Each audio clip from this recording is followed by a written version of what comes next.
제가 읽겠습니다.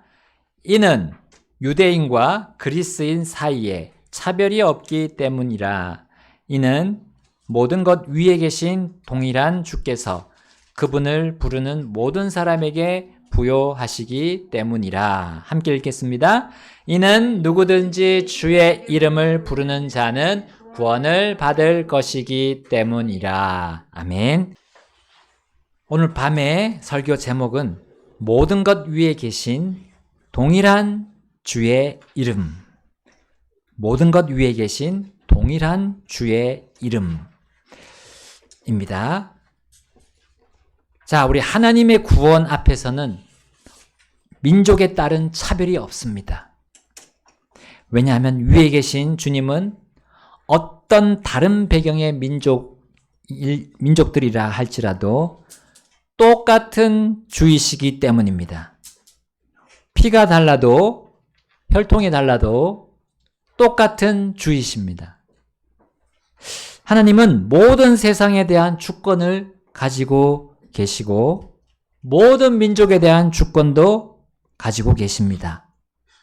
민족 안에서 일어나는 또 그 모든 일들, 모든 상황에 대한 주권자도 하나님이십니다. 우리 애국가 가사에 그 말이 있잖아요. 그 가사가 하느님이 보우하사 우리나라 만세. 자, 하느님이라고 나오지만 우리 그리스도인들은 하느님 아니잖아요. 하나님. 하늘에 계시지만 하나님이 그냥 하늘에 계신 분이 아니라 하나님 한 분이시고요. 또 그 하나 안에는 주권을 가지신 유일한 분이라는 것도 거기 포함이 되어 있습니다.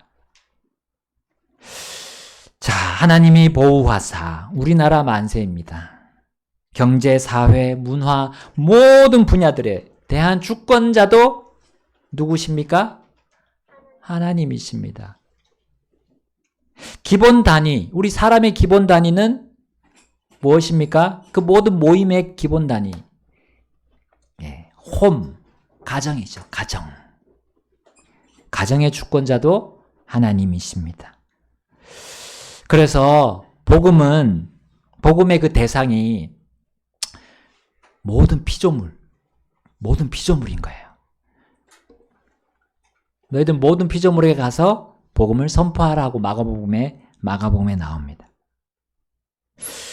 자, 또한 주권자 하나님은 구원을 차별 없이 주시며 또한 자신을 부르는 모든 사람에게 주실 수 있을 만큼 오늘 본문에 보니까 부요하시다 했어요. 부요하시다. 자, 여러분 부요함과 부유함은 비슷한 의미의 단어죠. 근데 좀 차이가 있습니다. 부유함은 외적인 넉넉함. 그런데 부요함은 내적인 넉넉함을 말합니다. 물론 모든 것의 주관자이신 하나님은 부유하시기도 하고 부요하시기도 합니다. 그러나 둘 중에 더 가치 있는 것은 무엇일까요? 오늘 본문에 나온 대로 부요함이죠. 부요함.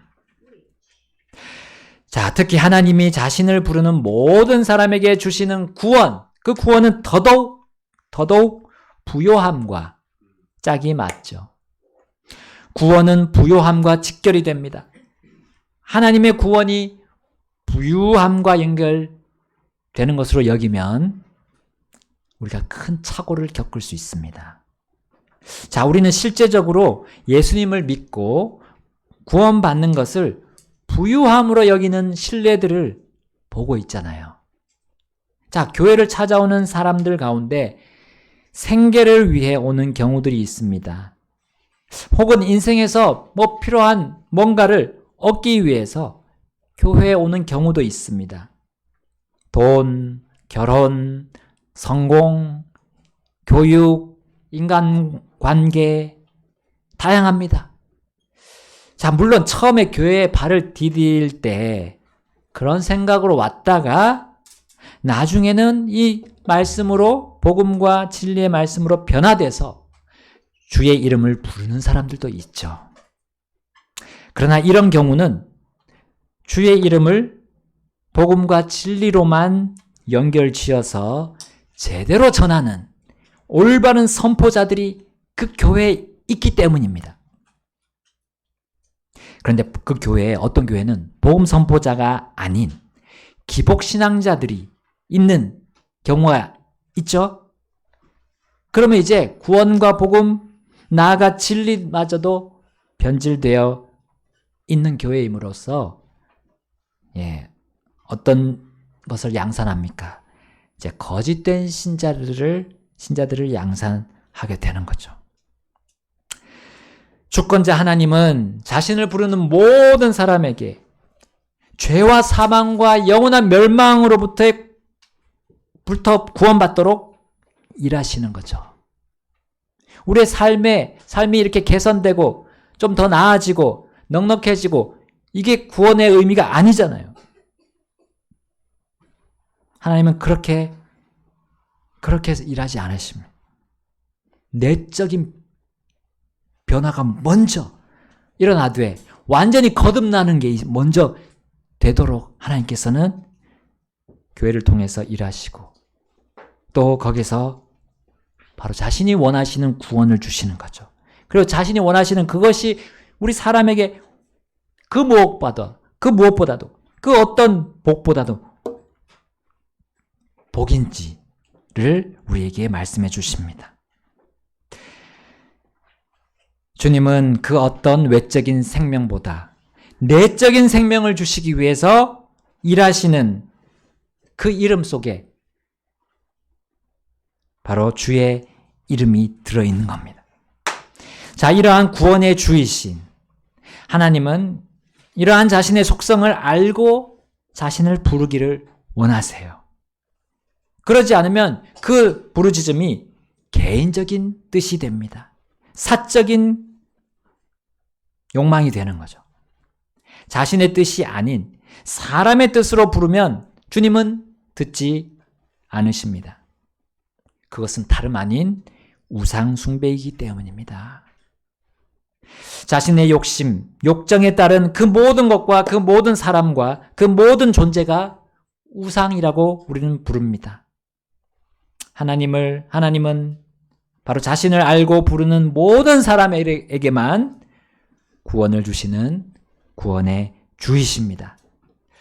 그래서 본문 오늘 읽은 13절에 자신의 이름, 그 주의 이름을 부르는 자는 구원을 받을 것이다 라고 말씀하셨습니다. 주의 이름 안에 그 주권자 하나님에 대한 속성이 고스란히 들어 있습니다. 자, 우리가 어떤 사람의 이름을 말할 때 우리 그 이름을 가진 사람에 대해서 알고 있습니다. 그 사람에 대한 지식을 가지고 있어요. 그래서 그 사람의 이름을 말할 수 있습니다. 더 나아가서 그 사람의 이름을 불렀다면 우리가 그 사람에게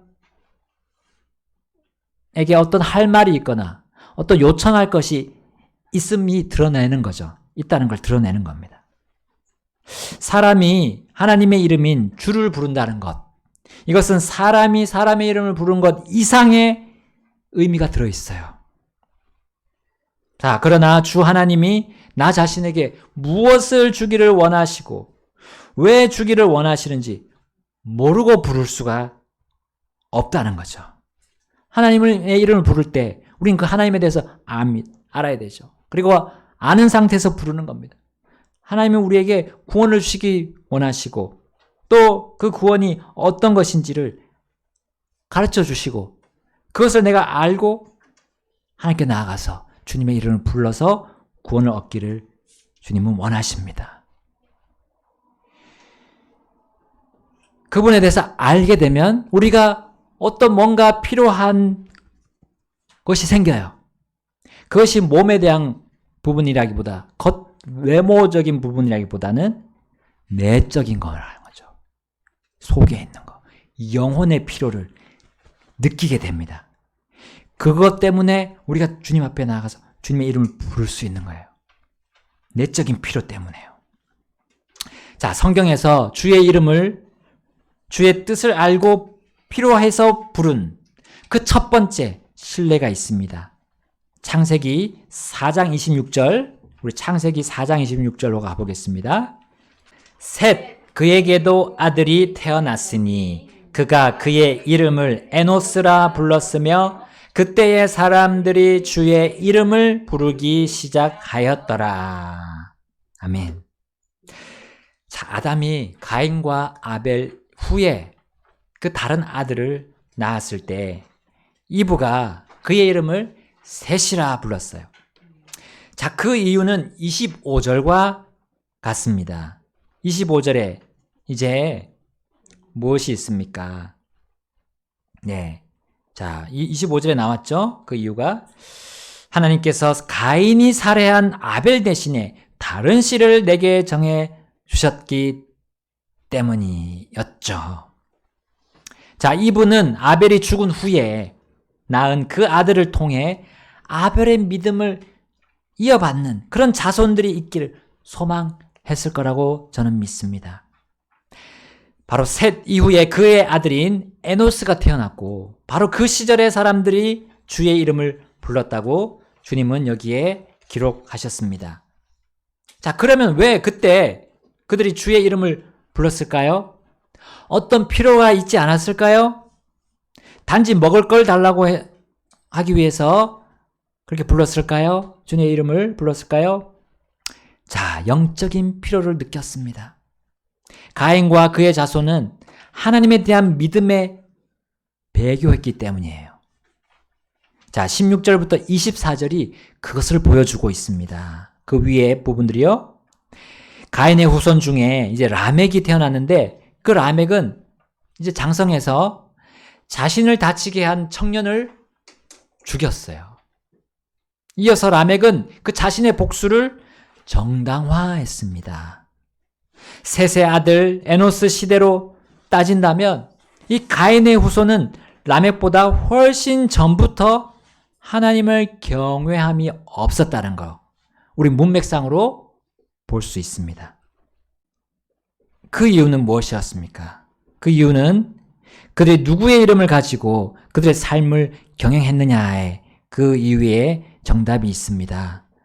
자, 가인의 후손이 어떻게 살았는가? 17절, 우리 창세기 4장 17절에 나옵니다. 함께 읽어보겠습니다. 17절 시작.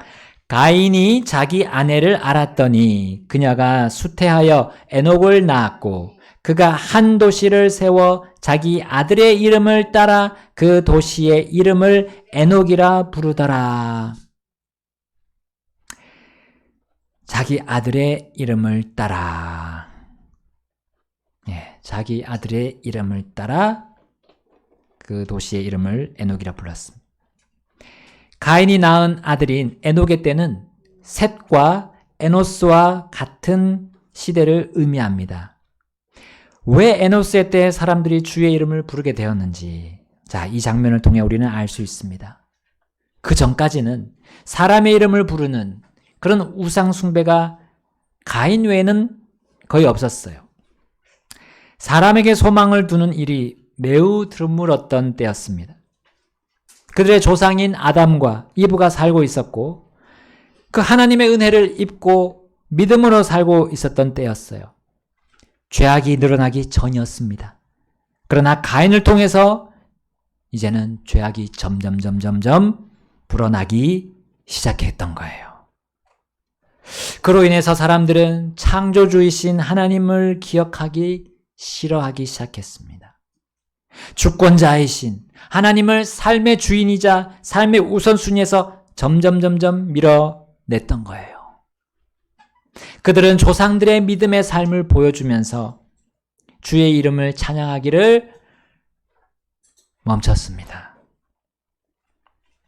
하늘과 땅과 바다, 동물과 식물들을 통해 주 하나님의 그 신격, 그것을 누리면서, 그것을 경험하면서 감사하기를 저버렸던 거예요. 주님의 전지전능하시고 무소부재하심을 가르치고 배우며 매 순간 기억하는 그 믿음의 일들이 점점 삶에서 밀려나고 우선순위에서 밀려났던 겁니다. 그러므로 그들의 믿음은 점점점 의심으로 변해갔고 또 무지함으로 나아갔고요. 오류에 빠지기 시작했습니다. 결국 타락하기에 이르렀던 거예요. 사람들은 자신들이 만든 것들을 하나님의 사랑의 뜻과 계획 위에 두었어요. 자, 그것은 바로 도시를 세우는 것에서 드러났는데 그 도시를 세울 때 사람의 이름으로 세웠다는 것이죠. 주의 이름이 사람들의 마음에서부터 사라지고 있었습니다. 이로 인해서 세상이 영적으로 피폐되어 감을 깨달은 사람들, 그 사람들이 주의 이름을 부르기 시작했던 거예요. 여러분, 사람의 죄악된 본성인 이 육신은 주의 이름이 아닌 다른 이름을 부르기를 좋아합니다. 육신은 하나님의 이름 외에 그 어떤 이름을 신뢰하고 바라고 애착을 가지도록 계속 유도하고 있어요. 그리고 그 이름 안에 만사형통하는 것이 있다고 말합니다. 그것은 하나님의 계획이 아니면 좋다고 말하는 것이죠. 하나님의 계획만 아니면 다 좋다는 거죠. 그것은 하나님의 사랑과 공의와 그분의 그 주권마저도 재해석하도록 만듭니다. 그것이 육신이 좋아하는 겁니다. 그러나 에노스 시대에 아벨과 같은 믿음을 가진 사람들 중에 이러한 육신에 사로잡히지 않기를 바라는 사람들이 있었어요. 그들이 바로 성령의 인도함에 따르려는 사람들이었습니다. 그들은 자기 혼에게 구원을 주신 그 주의 이름을 저버리지 않기 위해서 계속 그 이름을 불렀던 거예요. 또한 주의 이름을 부르는 모든 자에게 구원을 주시는 그 이름을 가르치고 배우며 세상에 나가서 선포했던 겁니다. 주의 이름을 모르거나 잊은 사람들에게 모든 것 위에 계신 동일한 주의 그 이름을 알렸던 겁니다.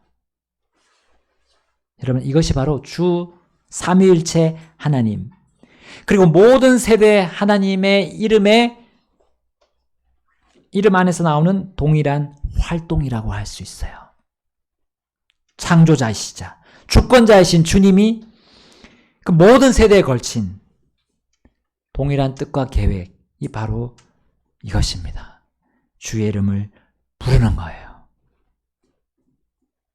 왜냐하면 그걸 불러야 사람이 구원을 받고 또 그 구원을 더욱 드러내고 하나님을 영광스럽게 하고 하나님의 이름을 찬양할 수 있기 때문이에요.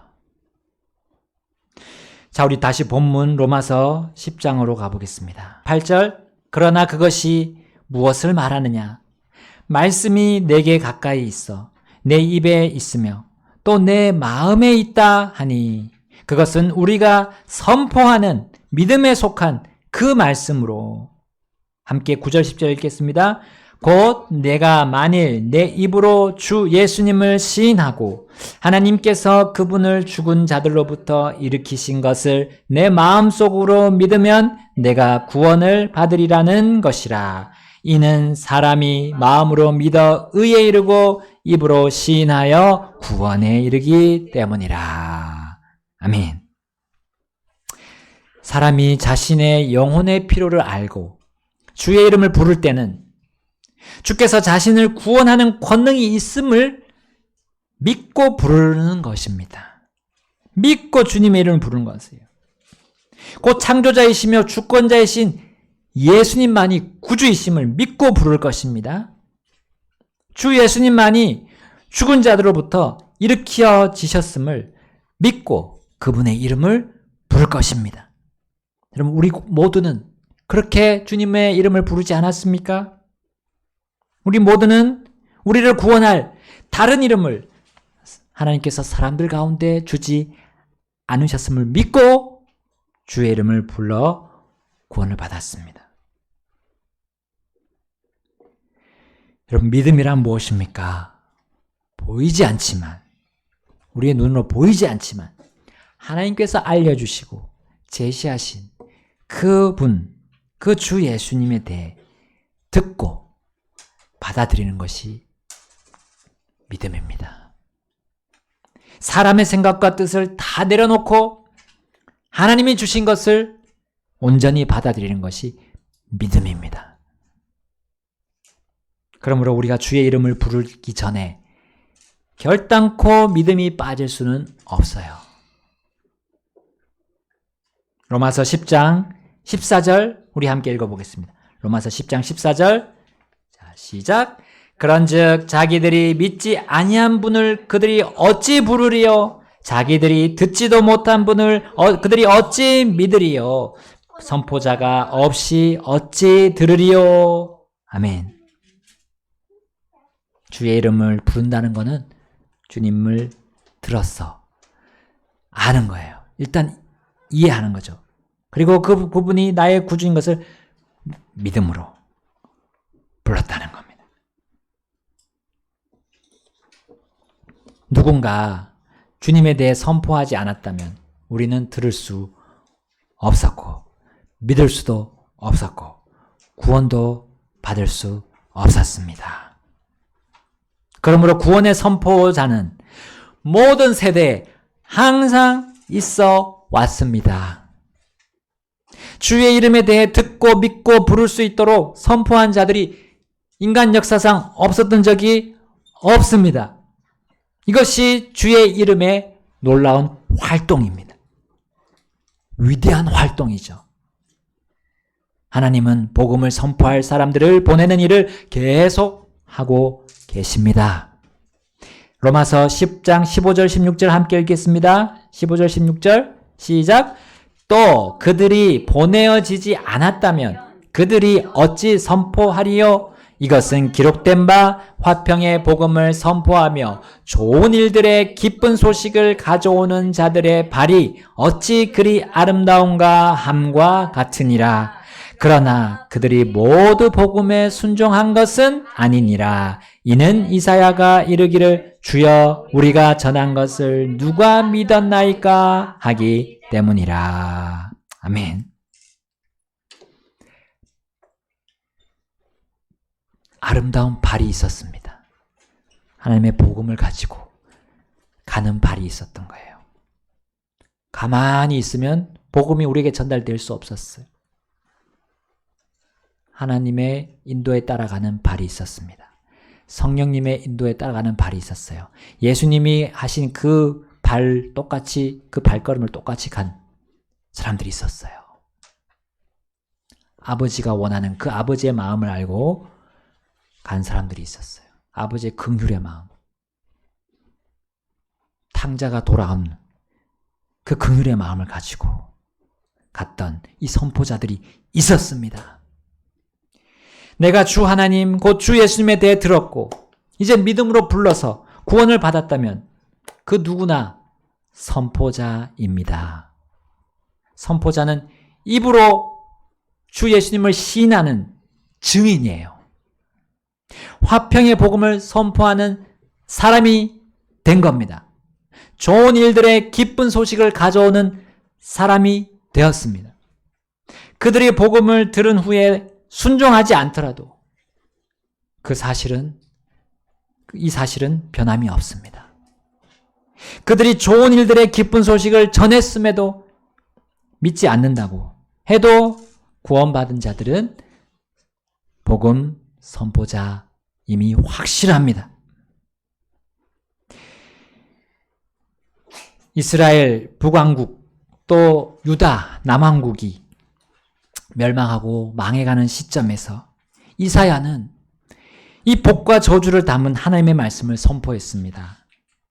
복음과 그 좋은 일들과 함께 죄에 대한 그 결과 또 그 경고도 빠짐없이 선포했던 자가 이사야였어요.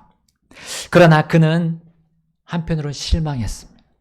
왜 믿지 않습니까? 하나님, 왜 저들이 저렇게나 믿지 않고 있습니까? 그러면서 더 이상 선포하기를 그치고 싶었을 거예요. 백성들 태반이 주에 대한 말씀을 전해도 주의 이름을 부르지 않는 경우가 많았기 때문이에요. 그래서 이사야서 53장 1절에 우리가 전한 것을 누가 믿었느냐? 주의 팔이 누구에게 나타났느냐? 라고 이사야는 자신과 같은 선포자들에게 하소연했습니다. 그러나 이사야는 하나님께서 자신을 격려해 주시는 말씀을 들었어요. 이사야서 52장 6절부터 7절. 그러므로 내 백성은 내 이름을 알게 되리라. 그러므로 그들이 그날에는 말하는 자가 나인 줄 알리라. 보라, 그것이 곧 나이니라. 7절 함께 읽겠습니다. 좋은 소식을 가져오고 화평을 선포하며 복된 좋은 소식을 가져오고 구원을 선포하며 시온에게 이르기를 내 하나님께서 통치하신다 하는 자의 두 발이 산들 위에서 얼마나 아름다운가. 아멘. 그리고 이제 10절에는 이렇게 나옵니다. 10절에 주께서 모든 민족들의 눈에 자신의 거룩한 팔을 드러내셨으니 모든 땅의 끝들이 우리 하나님의 구원을 보리로다. 아멘. 주권자 하나님은 자신의 이름을 믿고 부르는 자들을 위한 하늘에서의 잔치를 약속하셨습니다.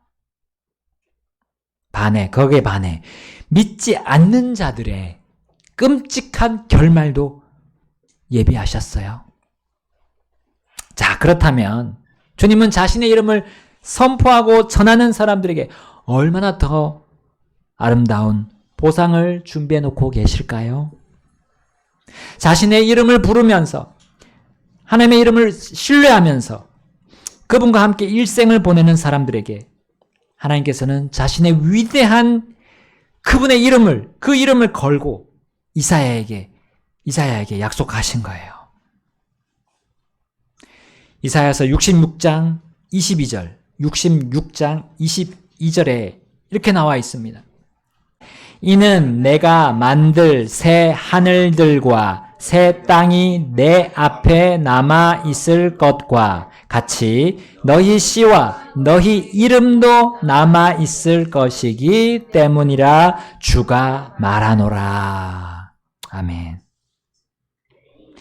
1차적으로 자신을 믿고 자신의 이름과 말씀에 떠는 이스라엘 자손을 향하신 말씀이에요. 약속이에요. 그러나 우리에게도 당연히 적용이 됩니다.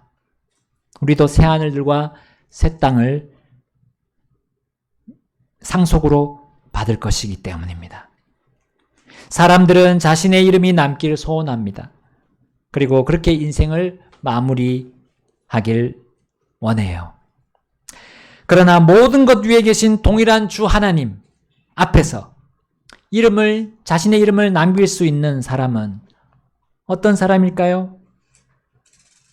주의 이름을 불러서 구원받은 후에도 그 주의 이름을 공개적으로 시인하고 선포하는 자들입니다. 주의 이름을 가지고 실제적으로 사는 사람이에요. 주의 이름이 나한테만, 내 속에서만 남아있지 않고 세상 사람들에게 전달이 되고 있느냐는 거예요. 실제 삶에서부터 주의 이름의 권능과 지혜가 선포되는 사람입니다. 그리고 다른 사람들도 자신처럼 주의 이름을 듣고 믿고 불러서 구원받을 수 있도록 돕는 자들이 바로 주님께서 남겨주시는, 영원히 남아있게 하시는 그의 이름이 될 겁니다. 그들은 주의 이름이 영원하듯이 그 자신들의 이름도 영원히 남음을 보고 그 영원한 삶으로 들어가게 될 거예요. 이 세상에 돌, 보석, 금속, 나무에 새겨서 남겨진 그 이름들 다 없어질 겁니다. 다 사라질 겁니다. 그러나 주의 이름만을 최고의 우선순위로 삼고 사는 그 사람들의 이름들은 바로 주님의 이름과 함께 새 하늘들과 새 땅에서 영원히 남을 것입니다. 이사야서 62장 2절에 이렇게 나옵니다. 이방인들이 내 의를 보겠고 모든 왕들이 내 영광을 보리라. 또 너는 주의 입으로 정하실 새 이름으로 불리게 되리라. 아멘. 새 이름. 새 이름. 이것은 영원히 남는 이름입니다. 다니엘서 12장 3절에 이렇게 나오죠. 지혜로운 자들은 궁창에 광채같이 빛날 것이고 많은 사람을 의로 돌아서게 하는 자들은 별들과 같이 영원토록 빛나리라. 아멘. 저는 그저 주님의 위대하신 이름으로 그냥 따랐을 뿐입니다. 그냥 순종했을 뿐입니다. 주님의 종으로서 할 일을 했을 뿐입니다. 그런데 이렇게 큰 보상까지 주시다니요. 라고 우리 모두가 주님 앞에서 말씀드릴 그날을 기대합시다. 모든 죄와 사망과 멸망에서 구원하는 그 유일한 주님의 이름을 우리 지금 찬양합시다. 우리의 삶을 통해서 찬양합시다. 주의 이름만이 높여지도록 내 삶을 그분의 이름에 걸맞도록 드립시다. 주권자와 창조자의 이름인 그 구주 예수님의 이름을 높이고 내 삶을 거기다 다 바쳐도 전혀 아깝지 않기 때문입니다. 선포자의 이름은 영원히 자랑스러운 이름으로 남을 것이기 때문입니다. 새 하늘들과 새 땅에 걸맞는 새 이름을 받게 될 거예요. 그것이 이사야서 62장에 아까 봤고 요한계시록 2장 17절에도 나옵니다. 나중에 주님의 왕과 제사장의 왕국이 될 이스라엘에게만 적용되는 것이 아니라 교회에게도 적용이 됩니다. 주님의 말씀을 선포하는 교회에게 적용이 됩니다. 귀 있는 자는 성령께서 교회들에게 말씀하시는 것을 들을지어다. 이기는 자에게는 내가 감추어둔 만나를 그에게 주어서 먹게 하고 또 그에게 흰 돌을 주리니 그 돌에는 새 이름이 기록되어 있고 그것을 받는 자 외에는 그 이름을 아는 사람이 아무도 없느니라. 아멘. 새 이름. 새 이름이 우리 새 하늘과 새 땅에 거기 그리고 새 예루살렘에 새겨질 것입니다. 그리고 그것은 아무도 지울 수 없습니다. 끝까지 남고 주님의 이름과 함께 영원히 남습니다. 그것보다 더 큰 영예가 어디 있겠습니까? 이 땅에서 잠시 고난을 받으면 영광은 주님과 함께 받는 영광은 영원합니다. 잠시 고난 받는 겁니다. 근데 그 고난이 주님을 알면 알수록 여러분 그 고난이 아닌 것을 더 분명히 알게 됩니다. 그것은 오히려 영광이라는 것을 이 땅에서부터도 우리가 경험할 수 있습니다. 주님과 함께 동행하면 주님이 같이 가자 하실 때 예 하고 따라가시면 우리 모든 지체들은 그 이름이 영원히 남게 될 것입니다. 주님이 약속하셨습니다. 이 시간 우리 주님 앞으로 나가셔서 결단하시고 주님과 함께 그 영예를 누리고 싶습니다 하고 주님께 말씀드리고 주님의 손에 이끌려서 우리 살아가는 우리 모두가 되기를 바랍니다. 다 같이 기도하시겠습니다.